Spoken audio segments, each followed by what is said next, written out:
Present target study centre లో batches అనేవి మీకు టైం టేబుల్ అనేది మార్చడం జరిగింది.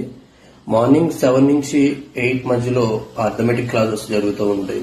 అండ్ 8 నుంచి 10 మధ్యలో కాంపిటేటివ్ ఇంగ్లీష్ అండ్ జీకేకి సంబంధించిన కరెంట్ అఫైర్స్ క్లాసెస్ జరుగుతుంటాయి. సేమ్ ఇదే టైం టేబుల్ ఆఫ్టర్నూన్ 1 నుంచి 2 మధ్యలో మీకు అర్థమెటిక్ రీజనింగ్ సంబంధించిన క్లాసెస్ జరుగుతాయి. అండ్ 2 నుంచి 4 మధ్యలో complete competitive English and GK classes జరుగుతాయి. ప్రజెంట్ మనకి ఆర్ఆర్బి ఎన్టీపీసీ అండ్ ఫారెస్ట్ కి సంబంధించి అండ్ ఏపీ హైకోర్టుకు సంబంధించి ఈ ఏపీ హైకోర్టుకు సంబంధించిన ఎగ్జామ్ ఆగస్ట్ లో ఉంది కాబట్టి కంప్లీట్ వీటిలన్నింటినీ ఫోకస్ చేస్తూ ఈ టైం టేబుల్ మనం డిజైన్ చేయడం జరిగింది. అండ్ ఫారెస్ట్ కి సంబంధించినటువంటి కోచింగ్ బ్యాచెస్ ని స్టార్ట్ చేసి మనం ఇది సెప్టెంబర్ లో ఎగ్జామ్ ఉంటుంది కాబట్టి రెగ్యులర్ గా ఈ బ్యాచెస్ లో మీరు అటెండ్ అవ్వి కంప్లీట్ ఆన్లైన్ లాగిన్ కూడా తీసుకోండి. Okay, have a nice day, by.